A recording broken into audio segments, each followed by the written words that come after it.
السلام علیکم ورحمۃ اللہ وبرکاتہ۔ الحمد للہ رب العالمین والصلاة والسلام علی سید الانبیاء والمرسلین وعلی آلہ واصحابہ اجمعین، اما بعد، قال اللہ تبارک وتعالی فی کلامہ المجید والفرقان الحمید، اعوذ باللہ من الشیطان الرجیم، بسم اللہ الرحمن الرحیم، وَتِلْكَ الْأَيَّامُ نُدَاوِلُهَا بَيْنَ النَّاسِ، صدق اللہ العظیم۔ اللہم صلی علی سیدنا و مولانا محمد وبارک وسلم، اللہم صلی علی سیدنا و مولانا محمد وبارک وسلم، اللہم صلی علی سیدنا و مولانا محمد وبارک وسلم۔ سامعین محترم بزرگوں اور دوستوں، گھروں میں بیٹھ کر سننے والی معزز خواتین اسلام، اسلام ایک ضابطۂ حیات ہے۔ اسلام نے زندگی گزارنے کا طریقہ، سلیقہ اور جینے کا طریقہ اور ہنر بھی سکھایا۔ پیدا ہونے سے لے کر مرنے تک کا ہر طریقہ اسلام نے ہم کو بتلایا۔ تقریباً حالات حاضرہ کے حساب سے مسلمانوں میں ایک کشمکش، ایک خوف، ایک پریشانی، ایک مایوسی، ایک غم، ایک نا امیدی، ایک ہراس دکھائی دے رہی۔ 22 جنوری کے اس واقعے کے بعد سے، بابری مسجد کو شہید کر رام مندر کے افتتاح کے بعد سے لے کر اب تک مسلمانوں پر جو ظلم ستم ڈھایا جا رہا ہے، جس کو ہم اپنی آنکھوں سے دیکھ رہے ہیں، باضابطہ طور پر گجرات اور ممبئی کے فسادات، باضابطہ طور پر گیان واپی کی مسجد کے لیے سپریم کورٹ کا وہ فیصلہ اور مسلم پرسنل لا بورڈ کا سامنے کھڑا ہونا، یہ ہم کو نظر آ رہا ہے، اور تقریباً حالات کشمکش طور پر متزلزل ہوتے نظر آ رہے ہیں۔ کہیں مسلمانوں کو جاب کے لیے، کہیں مسلمانوں کو کالجز یونیورسٹیوں میں پڑھنے کے لیے، کہیں مسلمانوں کو باہر کی کنٹریز میں ویزا لگانے کے لیے تکالیف، مصیبتوں کا سامنا کرنا پڑ رہا ہے۔ یاد رکھیں، اس اسلام کو پسند کرنے کے بعد، اس اسلام کے دائرے میں آنے کے بعد، مسلمان ہونے کے بعد، لا الہ الا اللہ محمد الرسول اللہ کو صدق دل سے قبول کرنے کے بعد، ہر مسلمان کو، ہر مومن کو تھوڑی دیر کے لیے یا کئی سالوں، کئی دہائی سالوں کے لیے تکالیف کا سامنا کرنا پڑتا ہے۔ اسلام میں یہی تو خصوصیت اور یہی تو خاصیت اللہ نے رکھی ہے۔ یہ اسلام جتنا اس کو دباؤ گے، یہ اتنا ہی ابھر کر آئے گا۔ اس اسلام میں اللہ نے لچک دی ہے، جتنا اس کو دبانے کی، گھٹانے کی کوشش کی جا رہی ہوگی، وہیں اسلام تیزی کے ساتھ پھیل رہا ہوگا۔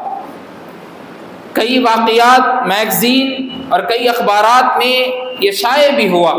تقریباً ایک واقعہ جو حال ہی میں ایک پیپر میں شائع ہوا، جس کو سعود محمد بن مسعود ریاض کے ایک جامعہ کے صدر نے لکھا۔ وہ جامعہ کے استاد ہے۔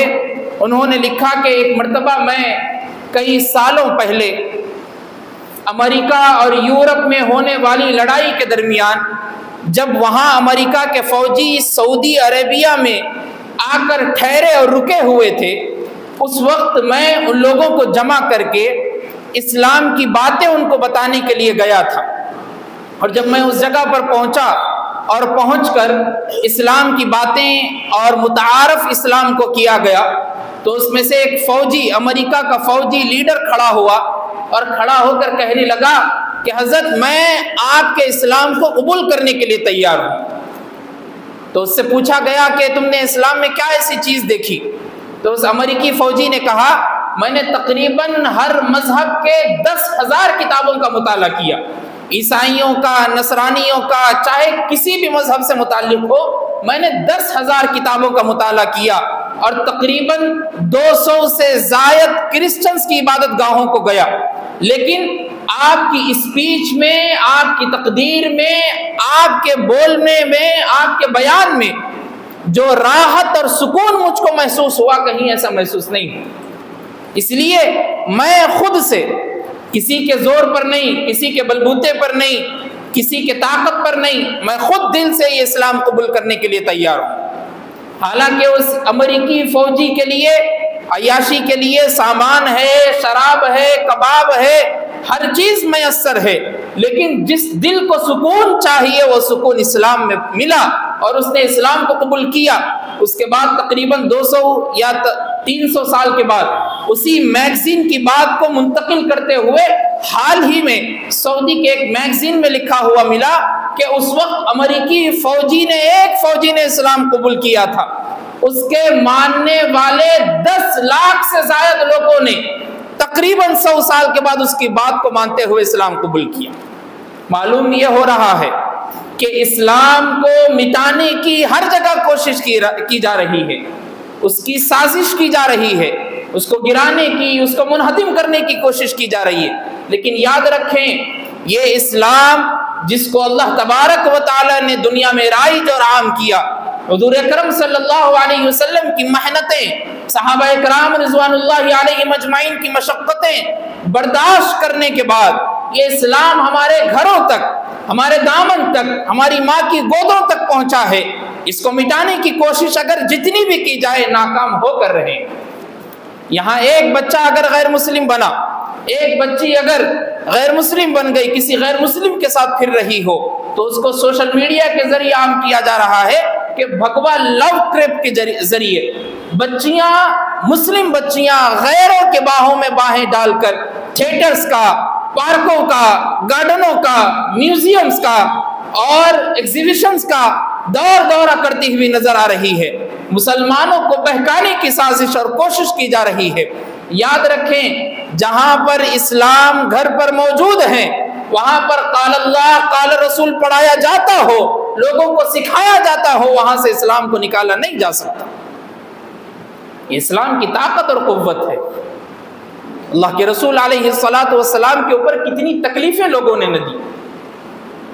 ایک امریکی میگزین میں یہ بات لکھی ملی کہ وہ رائٹر لکھ رہا ہے کہ میں نے اپنی زندگی میں اسلام سے زیادہ پھیلا ہوا مذہب آج تک نہیں دیکھا۔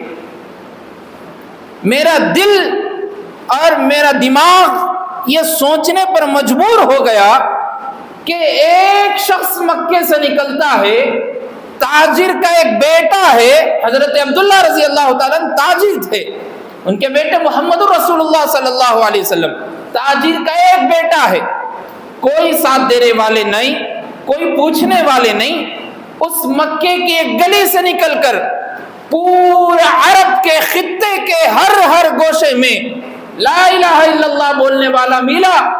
اس مذہب سے زیادہ پھیلا ہوا مذہب آج تک میں نے دیکھا ہی نہیں۔ یہ ریسرچ کے مطابق۔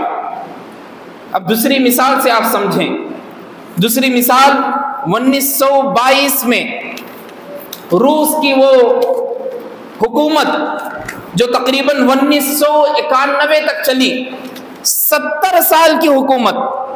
دیکھیے آپ، مسلمانوں پر پہلے بھی ظلم کیا جاتا تھا، ابھی نہیں، لیکن اس دور کے علماء نے، اس دور کے مسلمانوں نے، اس دور کے اسلام لانے والوں نے، اس دور کے مومن نے اسلام کو مٹانے میں جتنی وہ لوگ کوشش کر رہے تھے اس سے زیادہ بڑھانے کی کوشش یہ مسلمان کر رہے تھے۔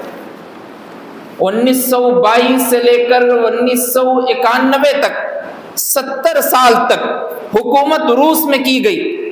وہاں پر کمیونسٹ لوگ موجود تھے اور وہ لوگ یہ چاہ رہے تھے کہ ہماری کمیونسٹ مذہب کو یہ جتنے یہاں کے لوگ ہیں قبول کر لیں، ورنہ ہم ان کو روس میں جینے نہیں دیں گے۔ اور کیا کیا مسلمانوں پر مظالم کیے گئے، کیا کیا مسلمانوں پر مصیبتیں ڈھائی گئی۔ آپ اندازہ لگائیں اس دور میں مدرسوں کو، مسجدوں کو 70 سال تک بند کر دیا گیا تھا. 70 سال تک مسجدیں بند ہے، مدرسے بند ہے، خانقاہیں بند ہے، مکاتب بند ہے، تبلیغ کا کام بند کر دیا گیا تھا 70 سال تک. اور یہیں پر نہیں رکا گیا، آذان دینے پر اور قرآن پڑھنے پر پابندی لگا دی گئی، اور مسجد کے جو مینارے تھے وہاں پر صلیب لگا دی گئی، پلس مارک، کہ یہ تو ہماری آفیسز ہے، یہ تو ہمارے گرجا گھر ہے، یہ تو ہماری عبادت خانے ہیں. مساجد کی مراکز پر صلیب لگا دی گئی، میناروں پر. اس کے بعد یہیں پر نہیں رکا گیا، عربی قرآن مجید میں جو لکھی جاتی تھی اور لوگ اس دور میں عربی کا رواج تھا، اس عربی کو پراپر طریقے سے بند کر دیا گیا، اور عربی بن کر کے فارسی کی ایجاد ہوئی کہ اب فارس میں رہنا ہے، روس میں رہنا ہے تو تم کو فارسی سیکھنی پڑے گی اور وہیں رہنا پڑے گا. عربی میں اگر کوئی لکھے گا تو اس کو جیل میں ڈال دیا جائے گا، مسجد کو کوئی جائے گا تو اس کو جیل میں ڈال دیا جائے گا. مسجد میں نماز پڑھنے کے لیے ہر مصلی کو ٹیکس دینا لازم ہو گیا تھا. جب تک ٹیکس نہیں دیا جائے گا ایک نماز پڑھنے کا، جب تک مسجد نہیں بھیجا جائے گا. اور جو لوگ ٹیکس دیتے تھے، جن لوگوں کے پاس سے لے کر دیتے تھے، ان لوگوں کو مارا گیا، اور مار کر کہا گیا کہ دیکھو اگر آئندہ سے تم نے ان مسلمانوں کو ٹیکس دیا تو تم کو جیل کی سزا کاٹنی پڑے گی. تو ٹیکس دینا بھی بند ہو گیا. اب مسلمانوں کے پاس پیسہ نہیں، کرے تو کیا کرے. یہیں تک نہیں رکا گیا. اس وقت جیسا ہم آج NRC کے بارے میں سوچتے ہیں، اس وقت روس کے اس حکومت نے NRC کو لاگو کر دیا تھا اور کہا تھا کہ اگر تم کو مسلمانوں کو اس روس میں رہنا ہے تو تم کو ایک پرچے پر دستخط کرنا ہوگا، وہ تمہارا آدھار ہوگا. وہ پرچے پر کیا لکھا تھا؟ وہ پرچے پر لکھا تھا کہ ہر مسلمان جو 1400 سال پہلے جو اسلام آیا، اس اسلام کو میں ماننے سے انکار کرتا ہوں. وہ اسلام مذہب جھوٹا ہے. وہ بات اوپر لکھی ہوئی تھی، نیچے دستخط کرنی پڑتی.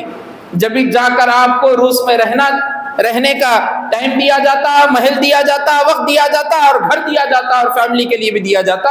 لیکن تاریخ گواہ ہے اس بات کی، کوئی مسلمان آج تک روس کے اس حکومت میں 70 سال تک کسی مسلمان نے سائن اور سگنیچر نہیں کیا. اور یہیں پر نہیں رکا گیا، ان کی عورتوں کو ایک جگہ پر، ذات الرقو پر ایک محل کا نام ہے، وہاں پر ان کی عورتوں کو بلایا گیا، اور بلا کر جب وہ لوگ برقع اور حجاب کے ساتھ آ رہے تھے تو کہا گیا کہ دیکھو تم کو برقع اور حجاب اتار کر آنا ہے. اور اتار کر آنے کے بجائے جو بچیاں، جو عورتیں برقع اتار کر نہیں آ رہی تھی، وہاں پر وہ لوگ کھڑے ہوئے تھے کمیونسٹ کے، وہ لوگ ان کے برقعے اور حجاب کو کھینچ کر ان کے ڈریس پر ان کو اندر بھیج رہے تھے اور ساتھ ہی ساتھ تکلیفیں بھی دے رہے تھے. آپ اندازہ لگائیے اس وقت کے مسلمانوں پر اتنا ظلم ہے، اتنی ستم، اتنی مصیبتیں ڈھائی جا رہی ہے، لیکن اس کے باوجود بھی کسی مسلمان نے اپنے آپ کو اس پیپر پر اور اس فارم پر سگنیچر کرنے والا نہیں بنایا. اور کرے کیا اس وقت؟ اسلام کو پہنچانے کے لیے شراب کی دکانیں کھولی، میکینک کی دکانیں کھولی، ٹیلر شاپ کھولے، ہر جگہ پر ٹیلرنگ کی دکانیں، ہر جگہ پر شراب کی دکانیں کھولی گئی. دکھائی تو یہ دے رہا ہے کہ شراب بیچا جا رہا ہے، لیکن اندر بیٹھ کر قرآن حدیث، بخاری اور نہ جانے کئی کتب احادیث بچوں کو سکھائی جا رہی ہے.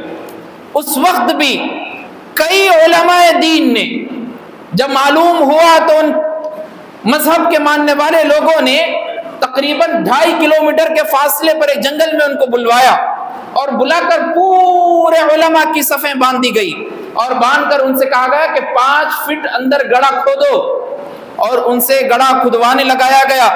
اور گڑھا کھدوانے لگانے کے بعد ان کے ہاتھوں پر چننے کی بوریاں رکھ دی گئی، جس کو ہم کلر کہتے ہیں. چننا ان کے ہاتھوں پر پکڑا دیا گیا، اور دور سے 2 اوباش قسم کے لوگوں کو کھڑا کیا گیا. دیکھو ان کو پورا گولی سے نہیں مارنا ہے، ان کو ایسا مارو کہ ان کے بدن کو چھوتے ہوئے وہ گولی جائے، ان کی روح تو نکلے لیکن تڑپ تڑپ کر نکلے. اتنا ظلم، اتنا جبر، اتنا مصیبت، اتنا غم مسلمانوں پر اور علماء کرام پر کیا گیا، اور جب ان کی روح نکلتی اسی گڑھے میں ان کو ڈالا جاتا اور دوسرے ملا اور دوسرے مولوی کو بلایا جاتا اور کہا جاتا کہ دیکھو اس چنے کی بوری کو اٹھاؤ اور ان کے اوپر ڈال دو، یہی ان کی مٹی، نہ غسل نہ کفن نہ کسی اور چیز کا اہتمام۔ لیکن ہوا کیا؟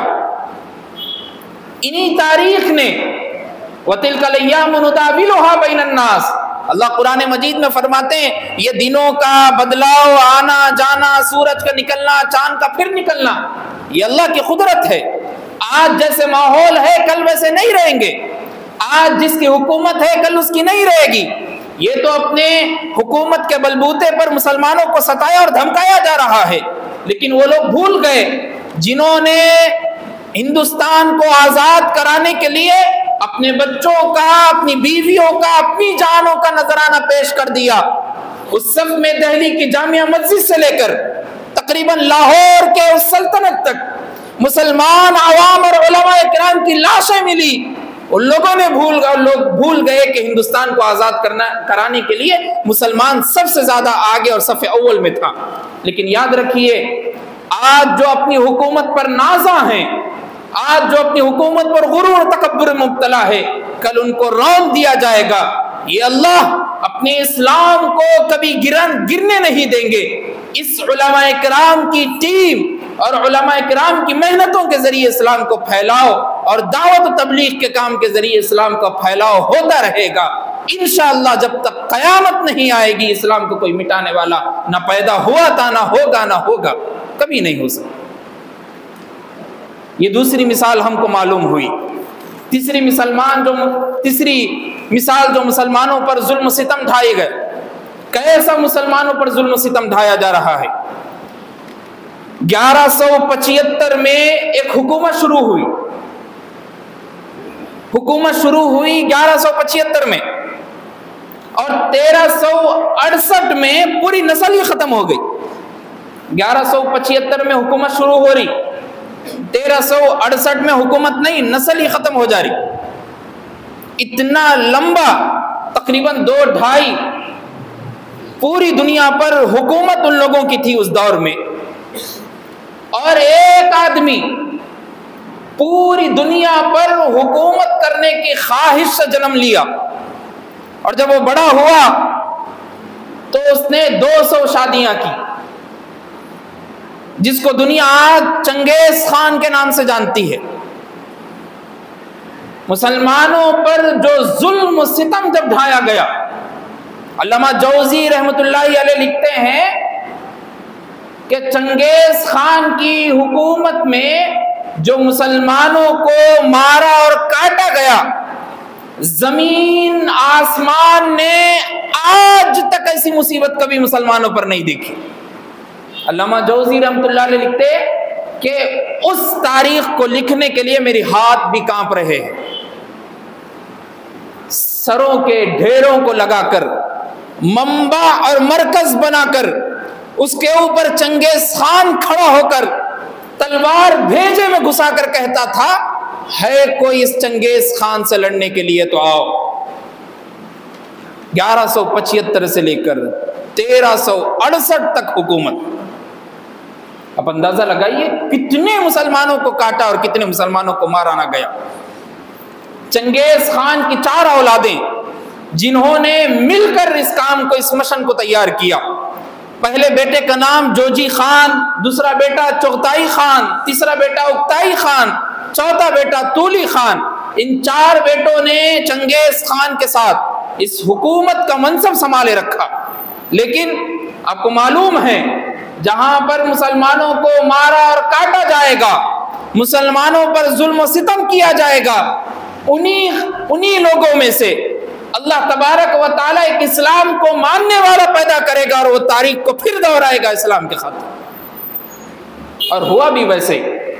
تولی خان کے تقریباً 4 یا 6 بیٹے تھے، اس میں سے سب سے چھوٹا بیٹا جو تھا منگو خان، اس کا جو دوسرا پہلی اولاد تھی ہلاکو خان، انہوں نے بھی اسلام پر بہت بڑے ظلم و ستم ڈھائے۔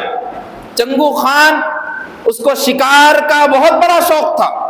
ایک مرتبہ ابھی وہ شہزادہ تھا تو جنگل کی سیر کے لیے، شکار کے لیے گیا، تو اس وقت ایک حضرت جلال الدین رحمۃ اللہ علیہ پر اس کی نظر پڑی، جو بہت بڑے اللہ والے اور بزرگ تھے۔ اس نے کہا کہ تم سے بہتر تو ہمارے گلی کا کتا ہے، حماقت بھری نظر سے کہا۔ تو حضرت نے اس کو غرور اور تکبر اور ایٹیٹیوڈ میں جواب نہیں دیا، بلکہ ادباً کہا کہ ہاں، میرے سے بہتر تمہارے گلی کا کتا اس وقت ہوتا میں جب میرے پاس وہ نعمت نہیں ہوتی جو میرے پاس نعمت ہے۔ تو شہزادے نے کہا تمہارے پاس کون سی ایسی نعمت ہے جو تم اتنے فخر سے کہہ رہے ہو؟ تو حضرت نے کہا میرے پاس اسلام کی نعمت ہے، اس سے بڑی نعمت اور کچھ دنیا میں ہے ہی نہیں۔ تو شہزادے نے کہا چلو بتاؤ تمہارا اسلام کیا ہے۔ اسلام کی معرفت ہوئی، متعارف کیا گیا، تقریباً کئی باتیں اسلام کے بارے میں بتائی گئی۔ اس کے دل میں خوف خدا پیدا ہوا، اسلام کی شائستگی پیدا ہوئی کہ اب اسلام کو ماننا ضروری ہے۔ لیکن اس نے یہ ارادہ کیا کہ میں تو ابھی شہزادہ ہوں، میں ابھی میرے قوم کا لیڈر اور سردار نہیں بنا، جب میں بن جاؤں گا تو میں اسلام کو قبول کر لوں گا۔ ابھی میرے بھائی ہلاکو خان کی حکومت ہے، جب وہ ختم ہو جائے گا تو میرے انڈر میں حکومت آ جائے گی۔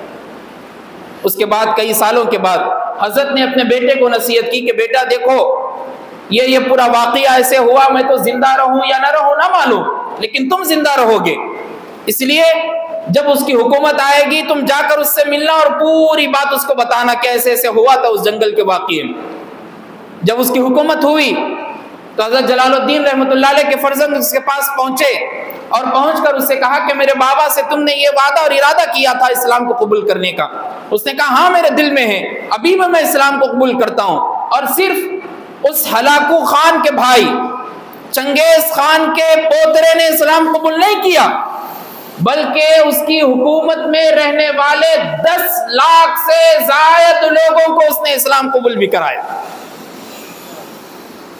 1175 سے لے کر 1368 تک مسلمانوں پر جو ظلم ستم ڈھائے گئے، اللہ تبارک و تعالیٰ نے اسی خاندان میں سے ایک چشم و چراغ کو پیدا کیا جس نے اسلام کے پرچم کو لہرایا۔ یہ ہمارے سامنے مثالیں موجود ہیں۔ اسلام کبھی ختم نہیں ہو سکتا، غم کی کوئی ضرورت نہیں ہے، خوف کی کوئی ضرورت نہیں ہے، ٹینشن لینے کی کوئی ضرورت نہیں ہے۔ اب ضرورت ہے سچا پکا مومن اور مسلمان بننے کی، اب ضرورت ہے تو 5 وقتہ نمازی بننے کی، اب ضرورت ہے تو قال اللہ قال الرسول کے درس دینے کی، اب ضرورت ہے تو اپنے نسل کو دین کا رہرو اور دین کا داعی اور دین کا رہبر بنانے کی، اور کسی اور کی ضرورت نہیں۔ تیسری مثال ہم کو ملتی ہے ترکی کی، وہ آیا صوفیہ کی مسجد۔ کیا ہوا آیا صوفیہ کی مسجد میں؟ 88 ایئرز تک، 88 سال تک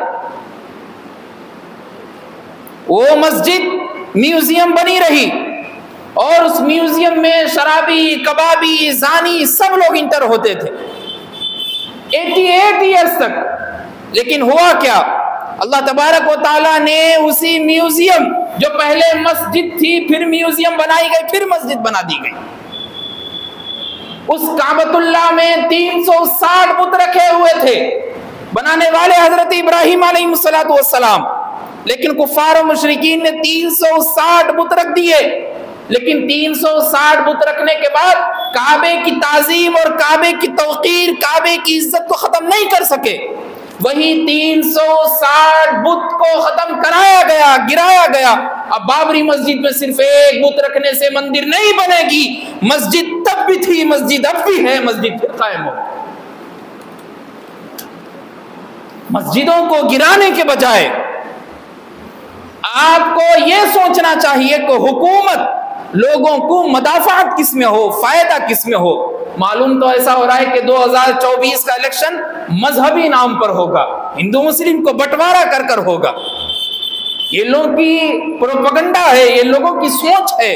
لیکن مسلمان کو چاہیے کہ مسلمان اپنے ایمان کو، کمزور ایمان کو درست کرے، مضبوط ایمان پیدا کرے۔